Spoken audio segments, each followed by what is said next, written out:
Maiti imegomewa kuzikwa baada ya ndugu wa marehemu kutaka mtuhumiwa aliyechukua mwili wa marehemu kutoka eneo aliyofia apatikane haraka, huku mwili ukiendelea kukaa katika chumba cha kuhifadhia maiti.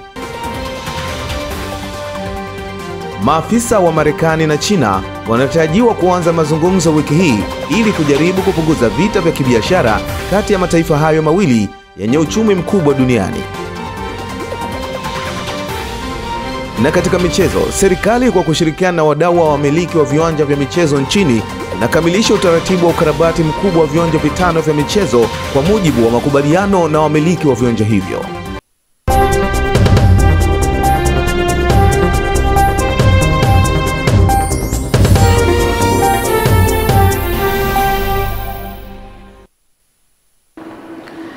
Naam, shukrani kwa kuendelea kuichagua Channel 10 Plus kama kituo chako bora kabisa cha matangazo. Mtazamaji, ni matumaini yangu mzima wa afya njema. Mimi ni Filipina Ndwata, nitakuangazia habari za kutwa nzima ya leo, na katika upande wa habari za michezo na burudani utakuwa naye Uwinga Teresa Witness Alano Singalawa. Mtazamaji, karibu. Maiti ya hifadhiwa siku 10 ndani ya chumba cha kuhifadhia maiti, huko ndugu wa marehemu wakigoma kuuzika mwili huo hadi yapatikane mtuhumiwa aliyechukua kutoka eneo alilofia kata ya Magula, halmashauri ya Nsimbo, wilayani Mpanda, mkoani Katavi, na kufikisha hospitali ya mkoa kwa ajili ya kuhifadhi, ambapo watuhumiwa 7 wanashikiliwa na jeshi la polisi. Pasco Emmanuel ametuandalia taarifa hii.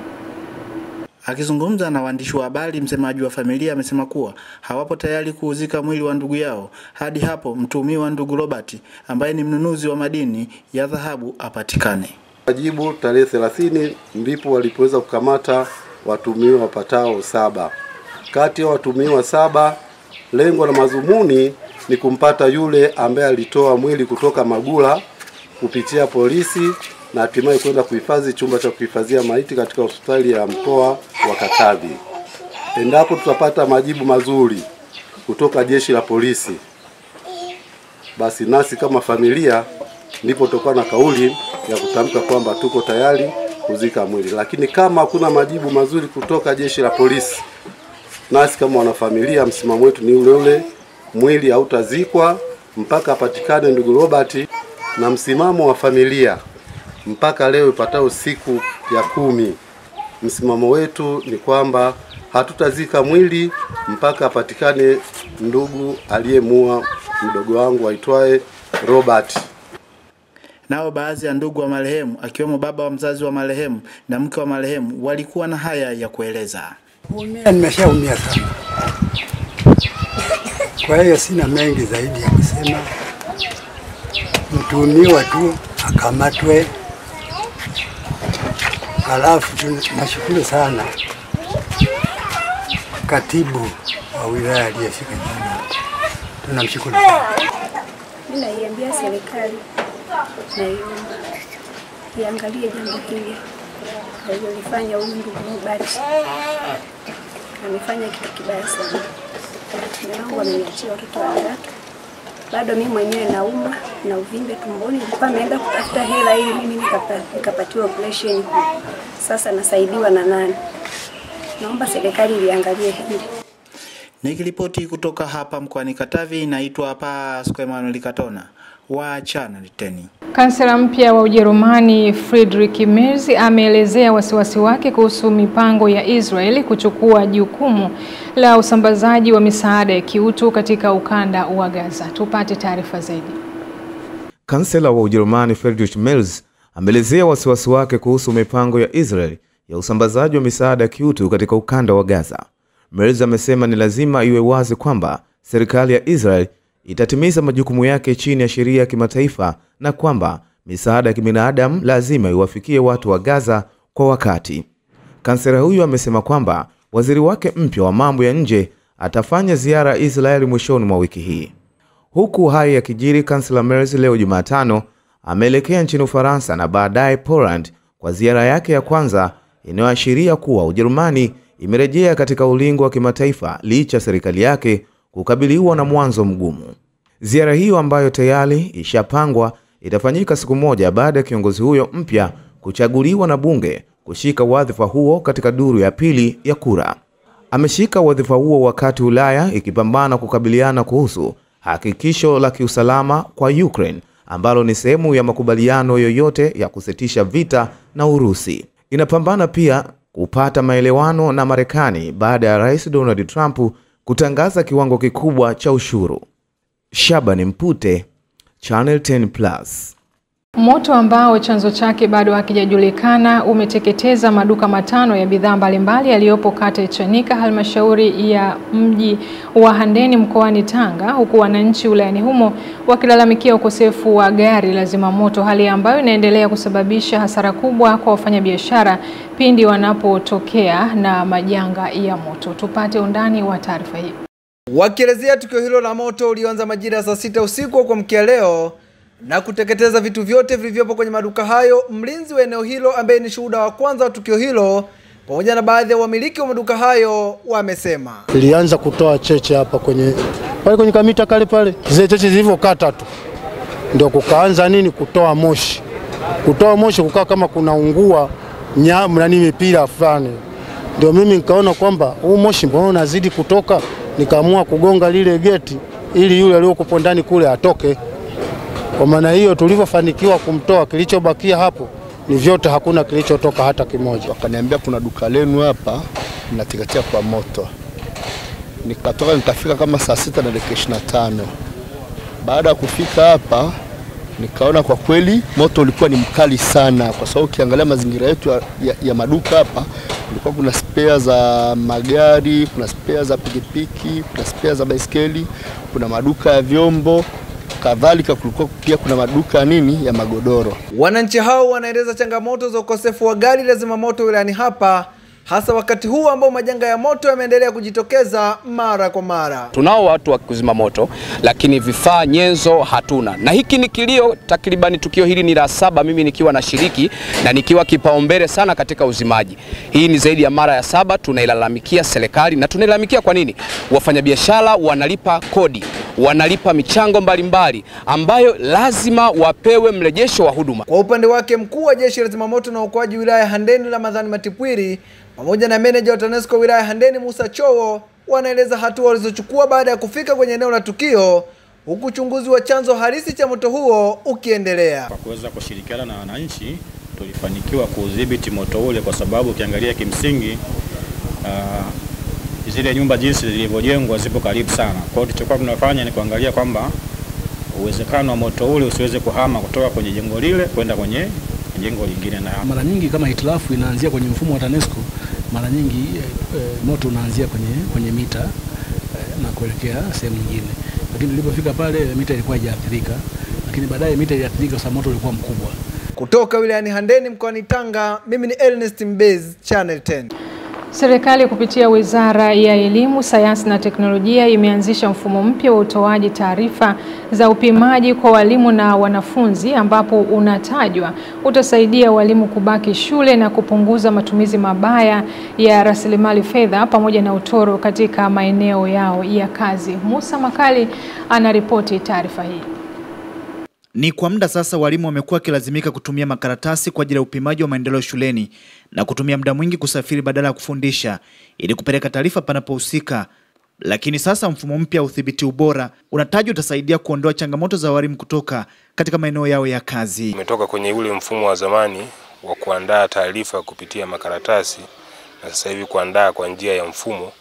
Kwa hiyo kwa ufupi utaturahisishia kazi sisi kama walimu katika kutuma taarifa ndani ya muda mfupi bila kuhangaika kuondoka kituoni na kupeleka taarifa sehemu husika. Ilikuwa pia hata wilayani mpaka usafiri kutoka sehemu moja hadi nyingine, na pia lazima uwe na makaratasi, gharama za kuandika. Tunafanya tu ili mradi mtu ionekane umefanyaje, umemkagua, bora aliende. Mfumo huu unatajwa utasaidia kuboresha taaluma shuleni na utasaidia kupandisha ufaulu kwa wanafunzi kutokana na hatua kuchukuliwa mapema panapoonekana pana dosari. Taarifa zitakuwa zinafika kwa haraka kwa sababu ni zinaenda kwa njia ya mfumo.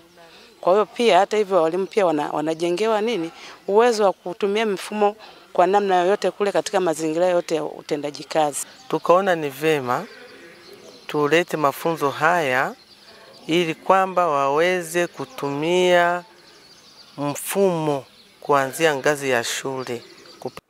Kutokana na changamoto zilizokuwa zinawakabili walimu hususan idara ya udhibiti ubora, sasa mwarobaini umepatikana. Kwanza shule zitakwenda kujitathmini zenyewe ambazo ndio zitaanza na yule CP mwanzo. Akisha tathmini na timu yake yote wataandika mazuri, mapungufu na namna gani wanavyokwenda kuboresha. Musa Makari, Channel 10, Mara. Serikali ya Sudan imesema itavunja uhusiano wa kidiplomasia na Umoja wa Falme za Kiarabu na kumuondoa balozi wake, ikitangaza kuwa UAE ni nchi ya uchokozi. Taarifa zaidi na mwandishi wetu. Waziri wa Ulinzi Yassin Ibrahim Yassin akizungumza kwenye televisheni ya serikali amemshutumu Abu Dhabi kwa kukiuka mamlaka Sudan kupitia wakili wake wanamgambo wa Rapid Support Forces RSF.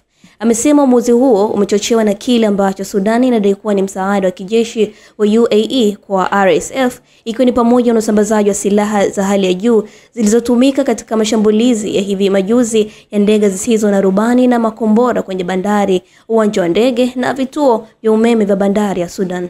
Taarifa ya Sudan imesema kuongezeka kwa Sudan bandari kunatisha usalama wa kikanda na kimataifa, haswa usalama katika Bahari Nyekundu, na ikaomba ibara ya 51 mkataba wa Umoja wa Mataifa kuhifadhi haki ya Sudan ya kujilinda. Imesema Sudan inahifadhi haki ya kujibu uchokozi kwa kila njia ili kulinda mamlaka ya nchi na uadilifu wa eneo. Hatua hiyo imekuja huku kukiwa na vita vya wenyewe kwa wenyewe vilivyodumu kwa miaka miwili kati ya jeshi la kawaida SAF na RSF vilivyoanza April mwaka 2023 katika kipindi cha mpito kuelekea utawala wa kiraia. Mapigano hayo yamesambaratisha miji na kusababisha mamilioni ya watu kuyahama makazi yao. Lula Ali, Channel 10+. Wajasiriamali kutoka nyanda za juu kusini wanatarajia kushiriki tuzo za uchumi gala zitakazofanyika mkoani Ruvuma Agosti mwaka huu, mwaka 2025, ambazo zinalenga kuwainua wajasiriamali wanaochipukia kwa kuwaunganisha na wafanyabiashara wakubwa kwa lengo la kukuza mitaji yao ili waweze kukua kiuchumi na baadaye kuchangia pato la taifa. Tupate taarifa zaidi. Mkurugenzi mtendaji wa Ruvuma Women Business in Tanzania Annette Nyanyinde amesema tuzo za uchumi gala zinaingia katika msimu wa 4 na zitatolewa katika kipengele cha wajasiriamali wapambaji, watoa huduma bora wa chakula, waandishi mahiri wa sekta ya kilimo na lishe, watengenezaji wa bidhaa na wasindikaji wa mazao ya chakula katika mikoa ya nyanda za juu kusini. Tuzo hizi za uchumi gala awards lengo lake kubwa kabisa ni kuwainua wajasiriamali ambao wanakuwa au wanaanza kuweza kufahamika na kutengeneza network na kubrand biashara zao. Watu wasione aibu kutoka, wengine wanakaa baadaye ndo wanaanza kujitokeza. Hapana, hii ni fursa, imekuja mapema sana. Mtoke majumbani, mtoke mkaangalie fursa, tukatengeneze network, tukakutane na watu. Hata hivyo, baadhi ya wanawake wajasiriamali kutoka wilaya ya Songea wamewataka wananchi wenye uthubutu kuchangamkia fursa hiyo kwa lengo la kukuza biashara ili waweze kutambulika kitaifa na kimataifa. Napenda wafanyabiashara waweze kujitoa, kuweza kubrand biashara zao, kuweza kuania hizi tuzo ili tuweze kuwatoa chini kuwapeleka juu, na sio kutambulika tu ndani ya mkoa wa Ruvuma, bali kutambulika katika mikoa yote ambayo ipo Tanzania. Lazima biashara zetu zionekane, na zinaonekanaje? Zinaonekana kwa sisi kuzionyesha. Kwa kama tukizionyesha na tukaelekezwa, tukaonyeshwa njia, ni kitu kizuri sana. Tumekuwa wadhamini wakubwa kwa sababu tunaamini katika kufanikiwa pamoja na katika kukuza uchumi wa Ruvuma in general. Kutoka Ruvuma, Dita Nyoni, Channel 10. Shukrani Dita Nyoni kwa taarifa hiyo. Zaidi ya ekari 400 za mazao ya nafaka ikiwemo mpunga, mahindi, mtama na uwele wilayani Kishapu mkoani Shinyanga zimeshambuliwa na ndege waharibifu aina ya kwelea na kusababisha wakulima wa mazao hayo hasara ya zaidi ya tani 150 zilizopangwa kuvunwa katika msimu huu wa kilimo. Taarifa zaidi na John Mponeja. Kwa mujibu wa baadhi ya wakulima na wataalamu wa kilimo wilayani Kishapu, kutokana na hali hiyo ya uvamizi wa ndege aina ya kwelea kushambulia mazao mashambani, wameiomba serikali kuchukua hatua za dharura ili kukabiliana na janga hilo. Mlipuko wa ndege hao waharibifu wa kwelea katika wilaya yetu ya Kishapu umepelekea kuharibu mavuno ya wakulima takribani tani 150 zilizokuwa zinatarajiwa zivunwe na wakulima wa mazao ya nafaka. Naomba serikali yetu tulivu iweke jitihada kwa kiasi kikubwa ili kuangamiza hawa ndege, kwa sababu ndege hawa wanatusababishia sisi changamoto kubwa sana. Hoja hiyo ikaibuka katika kikao cha baraza la madiwani cha kawaida cha robo ya 3 cha halmashauri hiyo, ambapo diwani wa kata ya Seke Bugoro Ferdinand Mpogomi akawasilisha hoja kuiomba Wizara ya Kilimo kuleta ndege ya kunyunyizia dawa za kuua ndege hawa waharibifu. Tani zilizoteketezwa na hawa ndege ni tani nyingi sana, kiasi kwamba taifa linapata shida ya kupata chakula tena, lakini kisababishi ni hawa kwelea. Kwa hiyo tuliomba kwamba baraza lako tukufu litoe tamko rasmi la kuomba kwamba pindi muda unapofika ndege hii isiwe inachelewa. Mwenyekiti wa halmashauri ya wilaya Kishapu William Bujejimia akahoji baraza hilo kuridhia hoja hiyo, huko mkurugenzi mtendaji wa halmashauri hiyo Emmanuel Johnson akitoa ufafanuzi. Kwa hiyo nilitaka niulize tu baraza hili, je, mnaunga mkono hoja hii? Asanteni sana kwa hoja hii. Nataka nitoe ufafanuzi kama ifuatavyo. Kwanza, ni dhahiri na inafahamika kwamba kwelea ni ndege wanaojitokeza kwa msimu. Kwa hiyo tunaunga mkono kwamba tunapotoa taarifa kwa mamlaka, tungependa kuona ndege ile inapatikana kwa haraka. Kwa hiyo niombe idara yetu ya kilimo muwe wepesi wa kupata taarifa kutoka kwa wananchi. John Mponeja, Channel 10, Shinyanga. Ikiwa leo ni siku ya mwisho ya kujiandikisha na kuboresha taarifa kwenye daftari la kudumu la mpiga kura kwa awamu ya pili mkoani Geita, baadhi ya wakazi wa manispaa ya Geita wameiomba Tume Huru ya Taifa ya Uchaguzi kuongeza siku kwa kuwa idadi kubwa ya watu bado hawajajiandikisha kutokana na uwepo wa msongamano mkubwa, hususan siku ya mwisho. Ni siku ya mwisho ya kujiandikisha na kuboresha taarifa kwenye daftari la kudumu la mpiga kura. Hapa nipo katika shule ya msingi Nyanza iliyopo katikati ya manispaa ya Geita mkoani Geita. Siku hii ya leo msongamano umeonekana kuwa ni mkubwa tangu zoezi hili litangazwe Mei mosi mwaka huu. Baadhi ya wananchi waliofika kujiandikisha na kuboresha taarifa zao wameiomba Tume Huru ya Taifa ya Uchaguzi kuongeza walau siku 2 ili kuboresha taarifa zao, kwa kuwa msongamano umekuwa ni mkubwa tofauti na matarajio. Kwa ujumla zoezi ni nzuri, lakini labda waongeze siku nyingine, maana wengine hawatapata nafasi ya kujiandikisha. Maoni yangu kwa Tume ya Taifa ya Uchaguzi, ijaribu kuangalia sana muda kulingana na jiografia yetu sisi wa Afrika. Muda unaopangwa unaonekana kwa wananchi kwa tabia yetu unakuwa ni muda mchache. Katika hatua nyingine, baadhi ya wananchi hawa wameeleza sababu za kujitokeza kujiandikisha, ikiwa ni pamoja na kazi nzuri zinazofanywa na Rais wa Jamhuri ya Muungano wa Tanzania Dr. Samia Suluhu Hassan. Na yote hii imenivutia kwa sababu ya ufanisi wa kazi nzuri ya mama.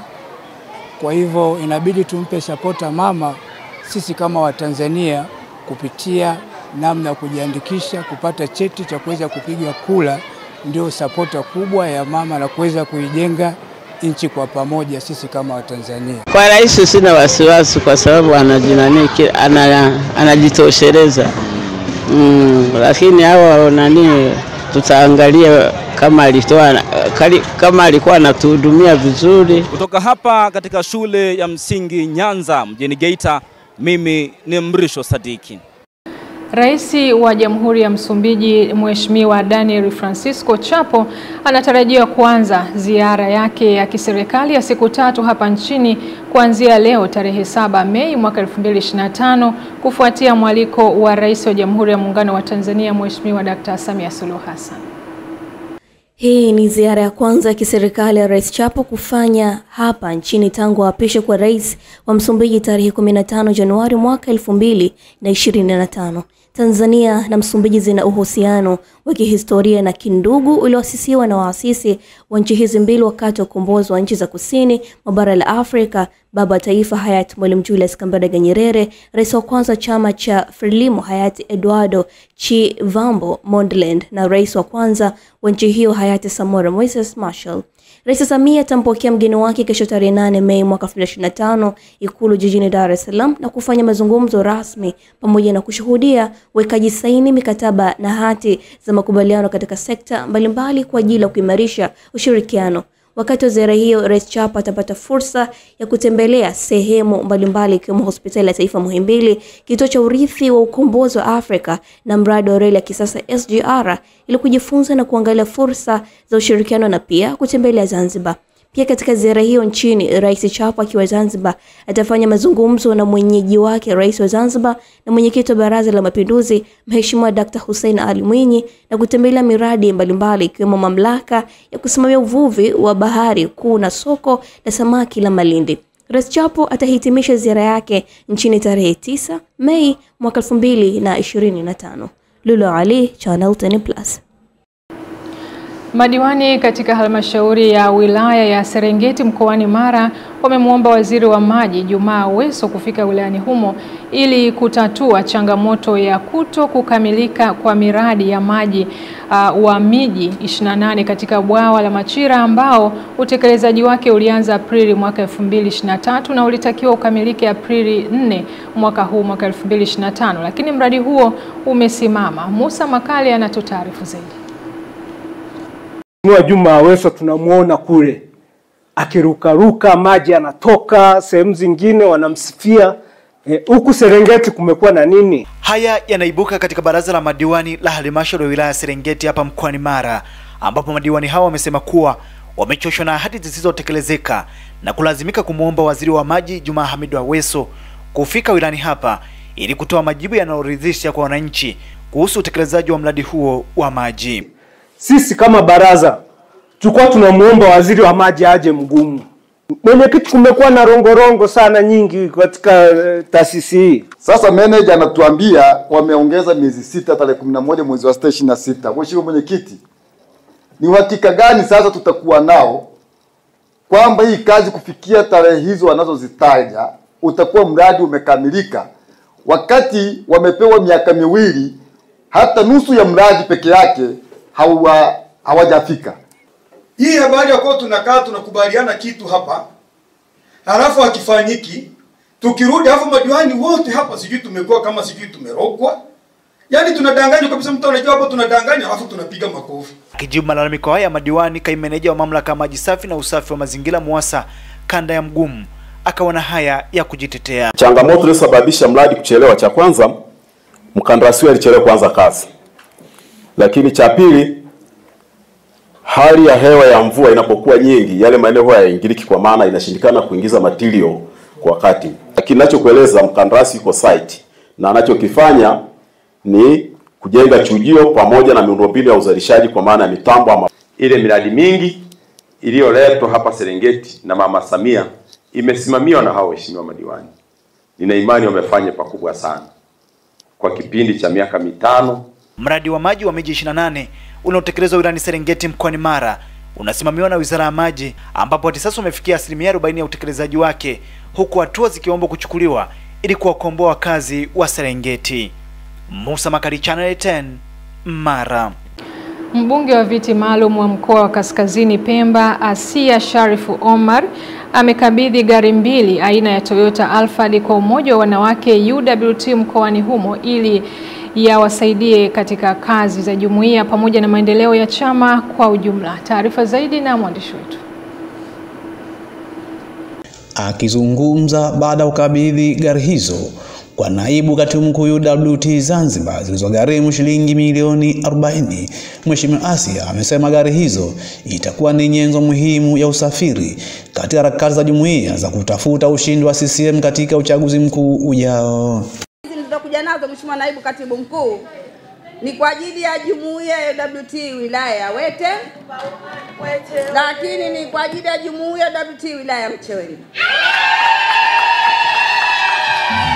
Mheshimiwa naibu katibu mkuu, Nimeleta usafiri huu kama nilivyokushaeleza, sitaki nirudie tena, na imani yangu kwamba usafiri huu utasaidia sana katika kipindi hiki tunachoelekea cha uchaguzi mkuu wa kutafuta dola kwenye maeneo, kwa sababu nafahamu kwamba tutakuwa tunatumika sehemu mbalimbali na angalau zitatusaidia kama watendaji katika wilaya zetu.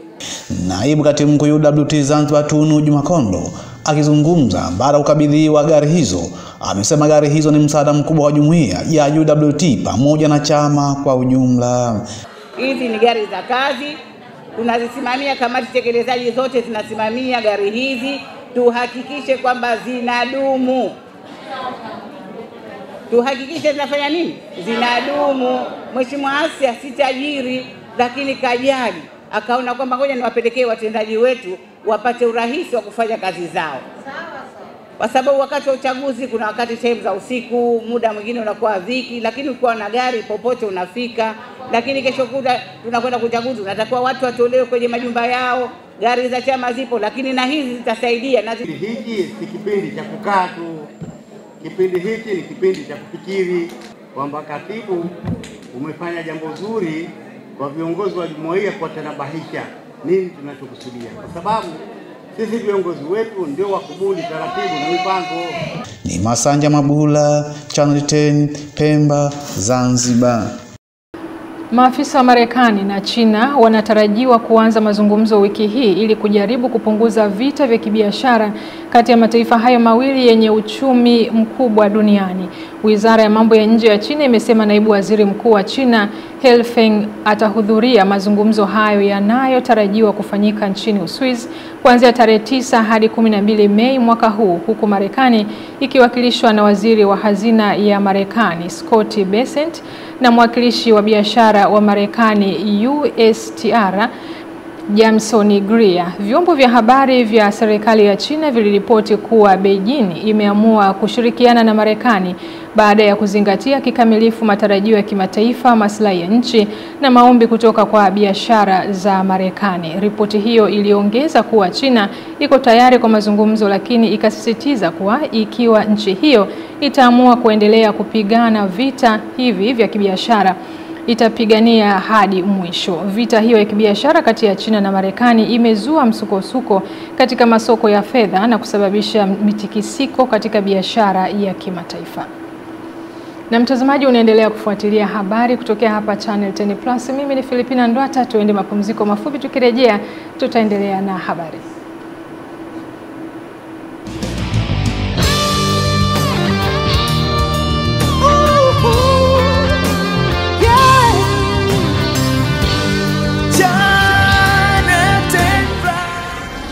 Channel 10 Plus.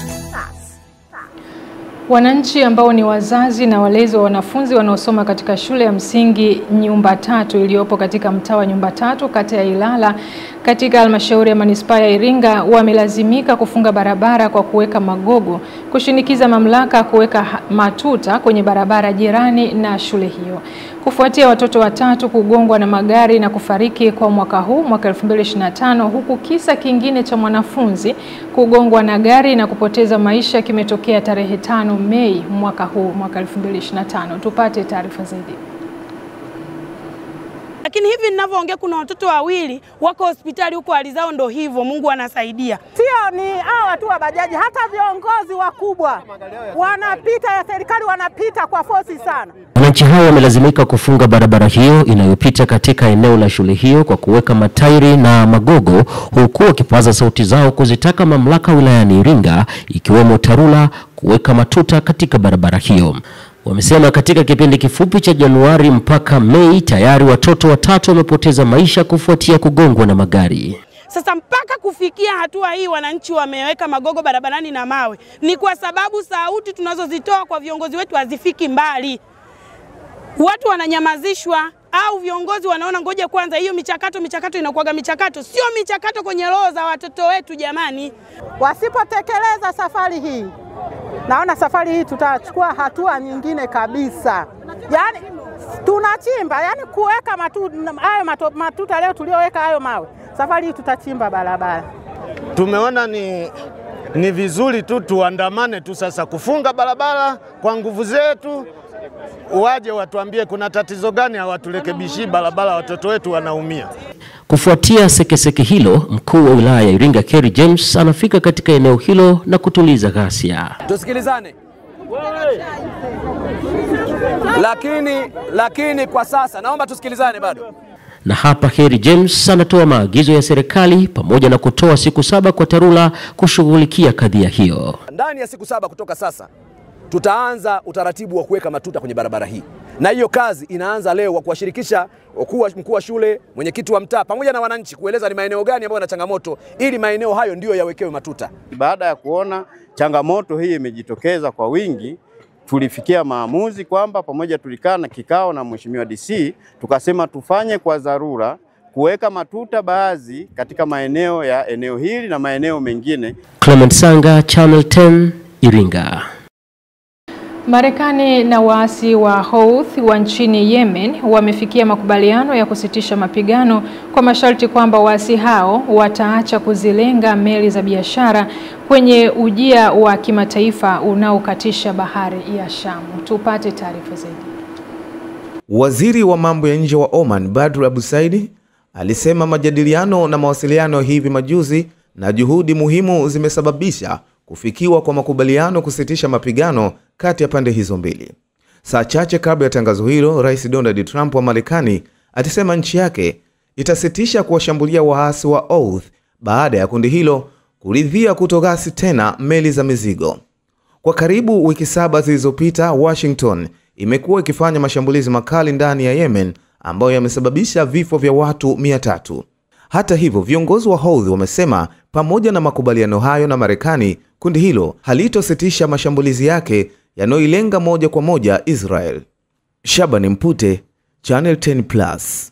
Na mtazamaji, kwa taarifa hiyo inatoa wasaa katika upande wa habari za michezo na burudani, na muda mfupi utakuwa naye hapa winga Teresa Witness Alano Singalawa kukufahamisha mengi zaidi yaliyojiri katika upande huo wa michezo pamoja na burudani.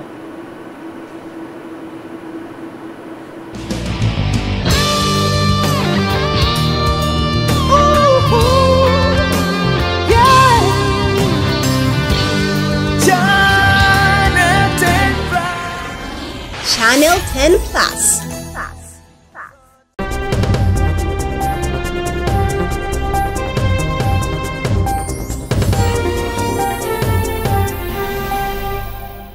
Namna hivyo Filipina Ndwata ananipa kijiti kudunda viwanjani.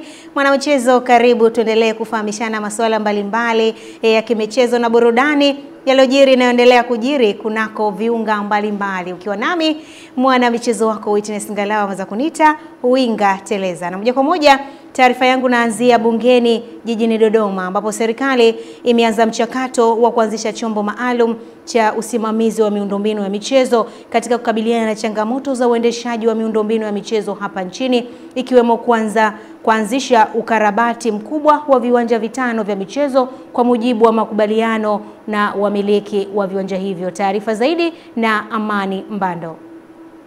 Akiwasilisha hoja ya kuliomba bunge kuidhinisha makadirio ya bilioni 519.66 ambapo kati ya fedha hizo zaidi ya shilingi bilioni 458.19 zinakusudiwa kutekeleza miradi ya maendeleo, waziri wa wizara hiyo Profesa Palamagamba Kabudi amesema utafanyika utafiti wa kuongeza maneno hayo ya Kiswahili kwa lengo la kukibidhaisha. Kufanya utafiti unaolenga kuongeza maneno milioni 50 katika Kongo, yani kwa Kilatini corpus ya Kiswahili ya taifa. Wizara pia kupitia BAKITA imepanga kufungua vituo vya kimkakati vya kufundisha Kiswahili kwa wageni ambavyo vitasimamiwa moja kwa moja na waambata lugha kupitia Wizara ya Mambo ya Nchi za Nje na Ushirikiano wa Afrika Mashariki, kuendesha mafunzo kwa wakalimani, kuandaa atlas ya lahaja za Kiswahili na kusambaza kamusi ya Kiswahili kwa shule za msingi. Maoni na ushauri wa kamati ya kudumu ya Bunge ya Elimu, Tamaduni na Michezo ni kuwa serikali ihakikishe inatoa fedha kwa wakati ili kufanikisha utekelezaji wa miradi ya maendeleo, huku baadhi ya wabunge wakichangia masuala mbalimbali yanayohusu sekta zinazosimamiwa na wizara hiyo. Serikali iendelee kutoa fedha za miradi ya maendeleo kwa wakati na kwa kiwango kinachokusudiwa ili kukidhi matarajio kwa wizara hii. Lakini 2, Wizara ya Habari, Utamaduni, Sanaa na Michezo iandae mkakati wa kuboresha viwanja vingine vyenye hadhi ya kuendesha mashindano ya kitaifa na kimataifa ili kupunguza mfululizo wa matumizi wa uwanja wa Benjamin Mkapa.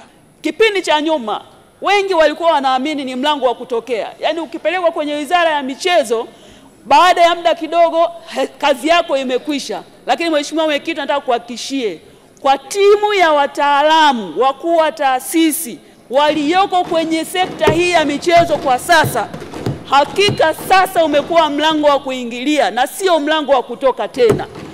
Nje ya ukumbi wa Bunge, baadhi ya waalikwa waliofuatilia hotuba hiyo kutoka katika sekta ya habari wakatoa maoni yao wakiangazia zaidi tasnia hiyo. Sisi tungeweza kuzungumza kama MISA Tanzania kutoa rai kwa niaba ya waandishi wa habari wote kwamba tunajaribu kumwomba sana Mheshimiwa Rais kwamba habari iwe kipaumbele na wizara hii ya habari ikiwezekanika isimezwe na sekta nyingine. Lakini ukiangalia wabunge wakisimama ni Singeli, Simba, Yanga, ukarabati wa uwanja wa Taifa, nadhani sasa tunahitaji kuzungumza kama wanahabari. Tueleze kwamba kilio chetu tulichokileta kwamba idara ya habari kuwa pale inamezwa. Amani Mbando, Channel 10, Dodoma. Namna hivyo taarifa yake Amani Mbando kutoka bungeni jijini Dodoma inanipeleka upande wa ligi kuu soka Tanzania bara, ambapo inatarajiwa kuendelea hapo kesho kwa mchezo mmoja wa kiporo kati ya wenyeji Simba dhidi ya wageni wao Pamba Jiji majira ya saa 10 kamili jioni kwenye uwanja wa KMC Complex Mwenge jijini Dar es Salaam. Kuelekea mchezo huo, makocha na manahodha wa pande zote mbili wamezungumzia maandalizi yao, kila mmoja akikiri kuwa atakuwa na mchezo mgumu na wenye uhitaji wa matokeo. Kitu kizuri na kikubwa zaidi ni kwamba wachezaji wote wako vizuri na wote baada ya mechi hatukupata injury yoyote na wote wamerudi kambini kwa ajili ya mchezo wa kesho wa Pamba, na imani hautakuwa mchezo mrahisi, ni mchezo mgumu kutokana na position Pamba walivyo. Wana timu nzuri lakini wako katika hali mbaya ambao watakuja kupambana kuepuka kushuka daraja kiasi kwamba ambayo itatupa mechi kuwa ngumu, lakini yote kwa yote tumejipanga pamoja na ugumu wao na ubora wao tuhakikisha tutapata matokeo kwenye mchezo wa kesho. Makocha siku zote unajua wanafanya kazi hiyo ambayo usichoke, kwa sababu unajua tunajaribu kufanya masahisho kote. Kila baada ya mchezo tunapokuisha tunafanya masahisho. Nadhani kuna mechi ambazo tumepata matokeo mazuri, kuna baadhi ya mechi tumeziharibu. Na kama ulivyosema kuna baadhi ya mechi tumetengeneza nafasi ya kuzitumia vizuri. Kwa hiyo kila wakati kwenye mazoezi tunazifanyia mazoezi, mambo ya finishing tunafanyia yote, tunafanyia kazi. Kubwa ni kwamba tunapoenda pale uwanjani kuhakikisha kwamba mchezaji anatimiza yale ambayo tunafanya kazi kwenye mazoezi. Kwa niaba ya wachezaji tumejiandaa vizuri na tuko tayari kwa kukabili timu ya Pamba kesho, na tunakaribisha sana mashabiki waje kutusupport, waje kushangilia timu yao. Tuko tayari kufanya wajibu wetu kama wachezaji. Obvious mechi itakuwa rahisi, mechi itakuwa nzuri, mechi itakuwa ngumu kutokana na uwezo wa Simba na ubora wa Simba. Simba wana malengo yao na sisi kama Pamba tuna malengo yetu na kesho tunapata pointi 3. Sisi malengo yetu ya kesho ni kesho tunapata pointi 3.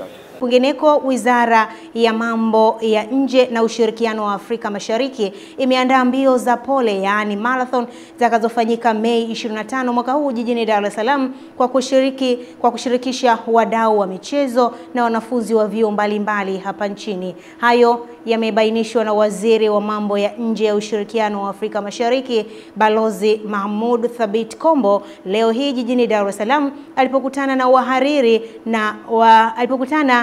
wahariri na waandishi wa vyombo vya habari. Kutakuwa na tarehe 25 kutakuwa na event pia, mbio maalum za marathon.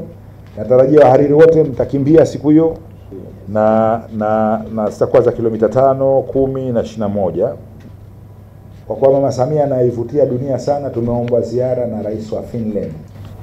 Finland ametupita mara 30 katika uchumi wetu. Ameomba yeye ziara. Ametupita mara 30 katika uchumi. Angalieni uchumi wake na wetu mtaona Finland. Ni mmoja wapo wa mfadhili mkubwa na anayekuja ni Rais Alexander Stubb na mke wake.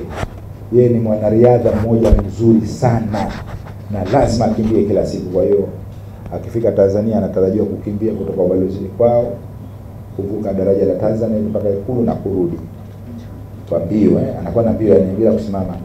Mimi nimemuona, kwa hiyo nimekwenda kwake na niona viatu vyake, training yake anafanya na kadhalika. Na mke wake pia ni mwanariadha, kwa hiyo atakimbia pamoja na mke wake. Na upande wa mchezo wa ngumi, uongozi wa kamisheni ya ngumi za kulipwa nchini TPBRC umewataka wadau wa mchezo huo kuendelea kufuata utaratibu pindi wanapotaka kuratibu mapambano ili kuondoa ile sintofahamu endapo kutatokea tatizo lolote ile kabla na baada ya mchezo husika. Hebu tupate taarifa kamili. Wito huo umetolewa na kaimu katibu mkuu wa kamisheni ya ngumi za kulipwa nchini TPBRC, Nsajigwa Gordon, wakati wa mazungumzo maalum na Channel 10 Michezo, ambapo amesema ni lazima kwa wadau wote kufuata taratibu zilizowekwa kwa manufaa ya mchezo huo. Tunafarijika kuona watu wengi wameanza kuelewa kwamba nini tunakihitaji kwenye mchezo wa ngumi kutokana na taratibu zilizopo. Watu wanafuata taratibu, lakini bado kuna watu ambao wamekuwa ni wagumu either kwa kutofahamu ama kwa makusudi tu, na sisi tumekuwa tunachukua hatua ambazo lengo ni kuwakumbusha. Na hapa juzi mliona tulitoa press, au kama hamkuona, kuwasimamisha na kuwafungia baadhi ya mabondia, waamuzi, wale wote ambao walishiriki kwenye kuvunja taratibu kwa makusudi. Kwa hiyo tutoe rai kwa wanamichezo wote wa mchezo wa ngumi za kulipwa Tanzania kwamba kanuni na taratibu zilizopo ni lazima tuzifuate, na hilo litatusaidia sana kwenye kutangaza mchezo wetu kwa umma na kupata mashabiki wapya. Katika hatua nyingine, Nsajigwa ameeleza namna wao kama wasimamizi wanavyoweka jitihada katika kuhakikisha kuna kuwa na ongezeko la watoto wa kike kwenye mchezo wa ngumi za kulipwa. Kamisheni ya ngumi za kulipwa kwa kushirikiana na baraza la michezo tumekuwa tukilitilia sana mkazo. Kwa sasa tuna mapambano yetu yanaendelea kwa mwezi mara 2, ambayo tumewaelekeza waandaaji kwamba kwenye mapambano hayo ni lazima kuwe na buti za watoto wa kike, na wamekuwa wakitekeleza kwa kweli. Changamoto tu tunayopata ni kwamba bado tuna idadi ndogo sana ya watoto wa kike kwenye mchezo wa ngumi, na tumeendelea kuhamasisha wanaomiliki gym na makocha kwamba waione kama ni fursa, kwa sababu ya uchache wao basi waweze kutafuta na kutrain vijana wengi wa kike ili tuweze kuwaingiza kwenye mfumo rasmi sasa wa ngumi za kulipwa. Esther Mtebe, Channel 10 Michezo. Namna hivyo, taarifa kuhusiana na mchezo wa ngumi unanipeleka viwanjani kimataifa. Kunani huko kimataifa? Moja kwa moja tuungane na msimulizi wetu Salum Pelembo. Karibu katika habari za michezo kimataifa, na tutaenda kuangazia yale ambayo yamejiri kwenye ligi ya mabingwa barani Ulaya. Ligi ya mabingwa barani Ulaya iliendelea jana kwa mchezo wa mkondo wa pili wa nusu fainali uliowakutanisha Inter Milan na FC Barcelona katika uwanja wa Giuseppe Meazza jijini Milan nchini Italia. Katika pambano hilo lilojawa na msisimko mkubwa, Inter Milan waliibuka na ushindi wa mabao 4-3 dhidi ya Barcelona, ushindi uliopatikana baada ya mchezo huo kuongezwa dakika za nyongeza.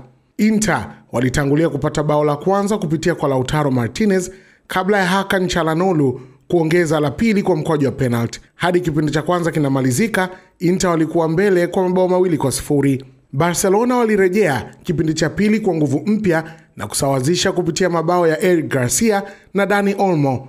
Rafinha aliongeza bao la 3 kwa upande wa Barcelona, lilowapa matumaini makubwa ya ushindi na kutinga fainali.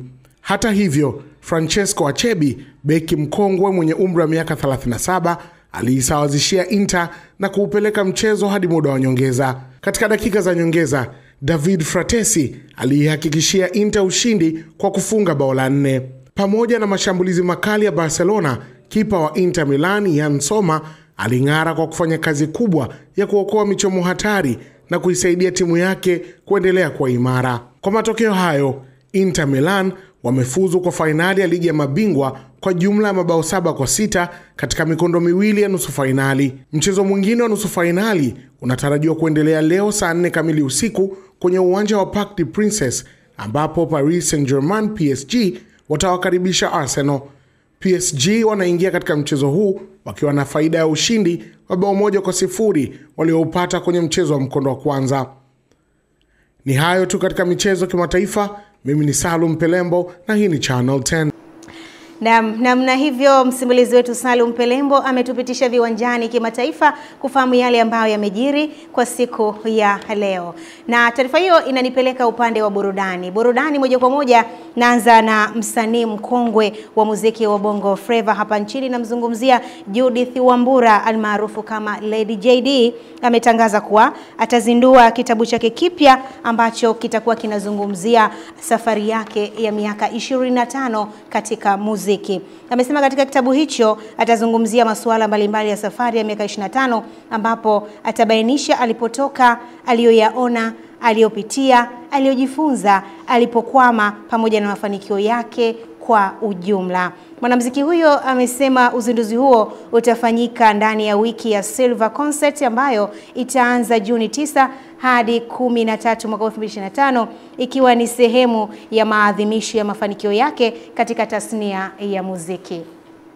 Naenda kuhitimisha na zile ambazo zinabamba katika mitandao ya kijamii. Na mtandaoni hii inatoka moja kwa moja katika masuala ya uvunjaji rekodi. Tunaambiwa kwa mujibu wa Guinness World Records, rekodi ya dunia ya gauni kubwa zaidi lililotengenezwa na keki na kuvalishwa imevunja rekodi na wapishi kutoka huko nchini Uswizi. Tunaambiwa gauni hilo lina uzito wa kilo 131.15 na lilitengenezwa na Natasha Colin, Faili na Sweet Cake GmbH ambao walitengeneza na kubuni gauni hilo. Itakumbukwa rekodi ya awali iliwekwa na wapishi kutoka jijini Berlin Januari 15 mwaka 2023, na sasa rekodi hiyo imevunjwa na wapishi kutoka Uswizi wakati wa maonesho ya harusi yaliyofanyika ama yaliyojulikana kama Swiss Wedding World Record.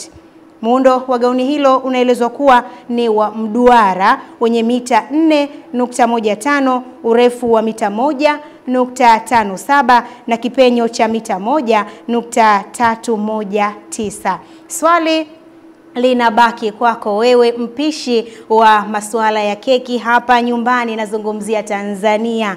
Mnadhani mnaweza kuvunja rekodi kama hii? Kuhusiana na hilo tuandikie ujumbe mfupi katika mitandao yetu ya kijamii. YouTube tunajulikana kama Plus Digital. Tuambie, je, wewe ungeambia utengeneze keki, gauni la keki ambalo la kuweza kuvunja rekodi, ungetengeneza keki, gauni la keki lenye ukubwa ama upenyo kiasi gani? Na ndivyo ambavyo natamatisha ile yote ya dawati la michezo na burudani kwa siku ya leo. Kumbuka mimi ni mchezo wako Witness Ngalawa, ambaza kunita Winga Teleza. Nikurejeshe kwake Philipina Ndwata aweze kutamatisha habari yetu ya kutwa nzima ya leo.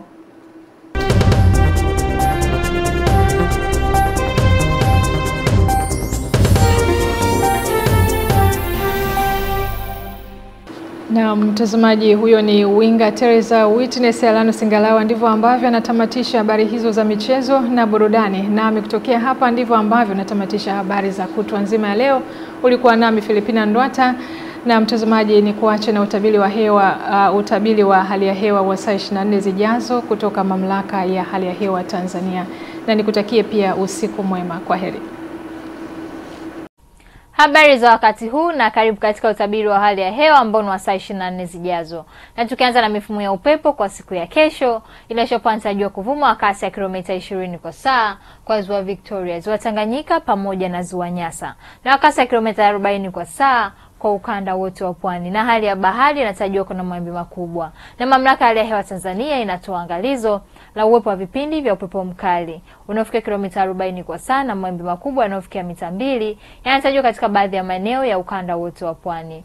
Hivyo wakazi wa maeneo hayo na watumiaji wa bahari, hatua stahiki ni vyema kuchukuliwa. Wakati mifumo ya anga bado inaendelea kuonyesha ongezeko la viashiria vya mvua hususani katika maeneo yanayozunguka ziwa Victoria pamoja maeneo ya ukanda wote wa pwani. Na Mamlaka ya Hali ya Hewa Tanzania inatoa angalizo la uwepo wa vipindi vifupi vya mvua kubwa kinatajwa katika maeneo machache ya mikoa ya Dar es Salaam, Pwani kijumlisha visiwa vya Mafia pamoja na visiwa vya Unguja na Pemba. Hivyo wakazi wa maeneo hayo, hatua stahiki ni vyema kuchukuliwa. Na kwa usiku wa leo ni matarajio yetu kuwa maeneo yanayozunguka ziwa Victoria pamoja maeneo ya ukanda wote wa pwani, maeneo haya yatajua kwa na hali ya mawingu kiasi, mvua na ngurumo katika maeneo machache. Mikoa ya Arusha, Kilimanjaro pamoja na Manyara, maeneo haya yatajua kwa na hali ya mawingu kiasi, mvua nyepesi katika maeneo machache. Wakati maeneo mengine ya nchi yanayosalia Maeneo haya yanatarajiwa kuwa na hali ya mawingu kiasi na ukavu kwa ujumla. Na kwa hapo kesho ni matarajio yetu kuwa maeneo ya ukanda wa pwani ya kaskazini, maeneo haya yanatarajiwa kuwa na hali ya mawingu, mvua na ngurumo katika maeneo machache pamoja na vipindi